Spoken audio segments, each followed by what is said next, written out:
നമ്മളുടെ ഡിസ്ട്രാക്ഷൻ നമ്മൾ 3 ദിവസം നമ്മളുടെ ആക്ടിവിറ്റീസ് ഒക്കെ ഒബ്സർവ് ചെയ്യുമ്പോൾ ഡിസ്ട്രാക്ഷൻ മനസ്സിലാക്കും. ആ ഡിസ്ട്രാക്ഷൻ എന്തൊക്കെയാണെന്ന് കണ്ടുപിടിച്ചിട്ട് അതിനേക്ക് അങ്ങ് എലിമിനേറ്റ് ചെയ്യുക.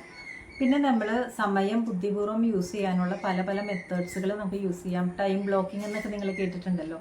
അപ്പോൾ ടൈം ബ്ലോക്കിംഗ് നമ്മളുടെ കംഫർട്ട് അനുസരിച്ച് നമുക്ക് ടൈം ബ്ലോക്ക് ഉണ്ടാക്കാൻ പറ്റും. ഇപ്പോൾ രാവിലെ 6 മണിക്ക് എഴുന്നേൽക്കുന്ന വ്യക്തിയാണെങ്കിൽ 6 തുടങ്ങി 10 വരെ ഒരു ടൈം ബ്ലോക്ക് ഉണ്ടാക്കാം. 10 തുടങ്ങി 12, 12 തുടങ്ങി 4, 4 തുടങ്ങി 6, 6 തുടങ്ങി 10. അതുപോലെ നിങ്ങൾക്ക് ഇഷ്ടമുള്ള ഒരു ടൈം ബ്ലോക്ക് ഉണ്ടാക്കാം. എന്നിട്ട് ആ ബ്ലോക്കിൽ നമ്മൾ എന്തെല്ലാം കാര്യങ്ങൾ സിമിലർ ആയിട്ടുള്ള കാര്യങ്ങൾ ഒരു ബ്ലോക്കിൽ നമുക്ക് ഇൻക്ലൂഡ് ചെയ്യാം. ഇപ്പോൾ ജോലിക്ക് പോകുന്നതിന് മുൻപായിട്ട് നമുക്കൊരു ടൈം ബ്ലോക്ക് ഉണ്ടാക്കാം. ജോലി തുടങ്ങി ജോലി അവസാനിക്കുന്നത് വരെയും ഒരു ടൈം ബ്ലോക്ക്. അവിടെ നിന്ന് വീട്ടിലോട്ട് വരുമ്പോൾ കുറച്ച് നേരത്തേക്ക് ചെയ്യാനുള്ള കാര്യങ്ങൾ.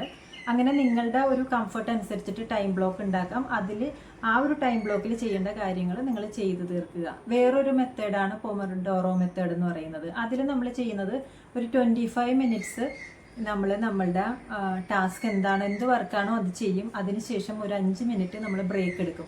അപ്പോൾ ആ മെത്തേഡിൽ അങ്ങനെയാണ് പറഞ്ഞതെന്ന് പറഞ്ഞാൽ നിങ്ങൾ അതിൽ സ്റ്റിക്ക് ഓൺ ചെയ്യണം എന്നില്ല. വേണമെങ്കിൽ നിങ്ങൾക്ക് 30 മിനിറ്റ് ചെയ്തിട്ട് 10 മിനിറ്റ് ബ്രേക്ക് എടുക്കാം, അല്ലെങ്കിൽ 15 മിനിറ്റ് ചെയ്തിട്ട് 3 മിനിറ്റ് ബ്രേക്ക് എടുക്കാം. നിങ്ങളുടെ ഒരു കംഫർട്ടിൽ നിങ്ങൾക്ക് അത് ചെയ്യാവുന്നതാണ്. അതായത് കുറച്ച് നേരം വർക്ക് ചെയ്തിട്ടുണ്ടെങ്കിൽ ഒരു ഇത്തിരി നേരം ബ്രേക്ക് കൊടുക്കുക എന്നുള്ളതാണ്. അത് നമുക്ക് ഓരോ മെത്തേഡ്സുകൾ, കുറേ ടെക്നിക്കുകൾ നമ്മൾ പഠിക്കും. അത് നമ്മളുടെ ലൈഫ് സ്റ്റൈൽ അനുസരിച്ചിട്ട് നമുക്ക് കസ്റ്റമൈസ് ചെയ്യാനായിട്ട് പറ്റും.